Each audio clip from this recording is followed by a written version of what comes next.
LTT හා ආරක්ෂක හමුදා අතර පාලම්පිඩ්ඩිහි ගැටුම් අකණ්ඩව අද 5 වන දිනටත් පැවතියා.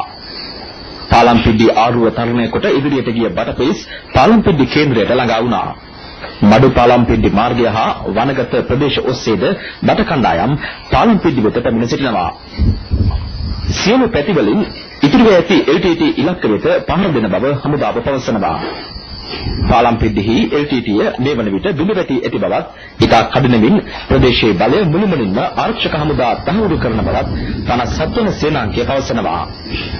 දැඩි අවරශ්මියෙන් නොතකා බලයනි නිවීමට එක්ව සිටිනු දැක ගැනීමට පුළුවන්.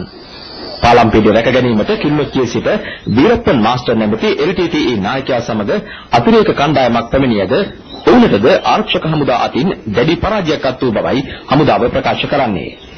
පාලම්පිඩිය සිට පෙරීමඩු ප්‍රදේශයට පැනයමින් සිටින ත්‍රස්තවාදීන්ටද කොටුකර පහර දීමට ආරක්ෂක හමුදා ක්‍රියා කරනවා. පෙරීමඩුහි ත්‍රස්ත ඉලක්ක කිහිපයකටද අද සාර්ථක ප්‍රහාර එල්ල කර තිබෙනවා. පාලම්පිඩිය හා පෙරීමඩු වලින් පසුව වැඩිම භූමි ප්‍රමාණය කැලෑබද ප්‍රදේශයයි. තුනුක්කායි මල්ලාවි මෙන්ම කිල්ලොච්චි දක්වාම එය පැතිර පවතිනවා. කැලෑබද සටන්වලදී භූමියේ වාසියද හමුදාව සතුවන බව යුද හමුදාව ප්‍රකාශ කරනවා. මේ අතර පාලම්පිඩ්ඩි ගැටුම් වලින් මරුමුවටපත් වූ LTTE සමාජිකයන්ගේ මල්සිරු ජාත්‍යන්තර රතුකෘෂ කමිටුව වෙත බහර දීමට යුද හමුදාව ක්‍රියා කළා. ගෙවී ගිය දෙදින තුල පමණක් පාලම්පිඩ්ඩි පෙරියමඩු ප්‍රදේශවල ගැටුම් වලින් LTTE සමාජිකයන් 40කට ආසන්න පිරිසක් මරුමුවටපත් වූ බව යුද හමුදාව පවසනවා. ඒ අතර LTTE නායකයන් සිය දෙනෙකුද වන බවයි හමුදාව ප්‍රකාශ කරන්නේ. LTTE ළමා සමාජිකාවන් 5 දෙනෙකුගේ මලසිරුද අද බහර දුන්නා.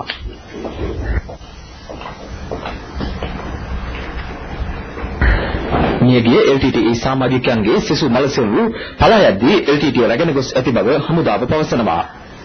LTTE සමාජිකයන් 80කට ආසන්න පිරිසක් පාලම්පිඩ්ඩි ගැටුම්වලදී තුවාල ලබා ඇති බව ඔවුන්ගේ පණිවිඩ හුවමාරු මගින් තහවුරු බවද යුද හමුදාව පෙන්වා දෙනවා.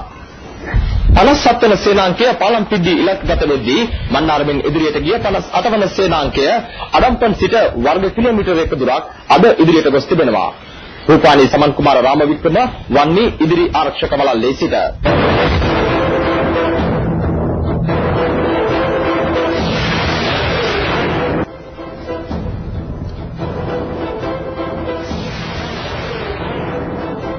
අකණ්ඩව දින 6ක් තිස්සේ පැවති ගැටුම් වලින් පසු අද පාලම්පිඩ්ඩිහි බලය මුළුමනින්ම ආරක්ෂක හමුදා සතු කරගෙන සිටිනවා.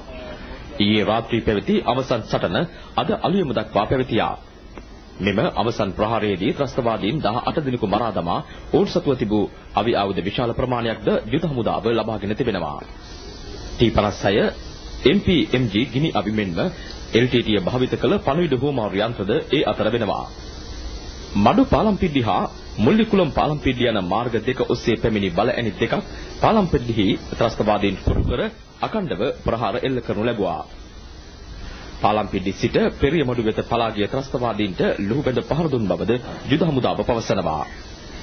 LTTE සියලු සැපියුම් ප්‍රවේශ අහිමි කොට එල්ල කළ මේ උපක්‍රමික ප්‍රහාරයෙන් වසර 20කට අධික කාලයක් LTTE සතුව තිබූ පාලම්පිඩ්ඩි බලකොටුව බෙද දැමූ බව 57 වන සේනාංකාධිපති ප්‍රකාශ කරනවා.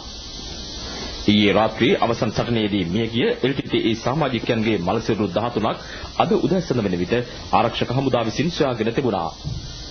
තවත් මලසිරු රැසක් ගෙන ඒමට නොහැකි තරම් විනාශ වී ඇති බව හමුදාව පවසනවා.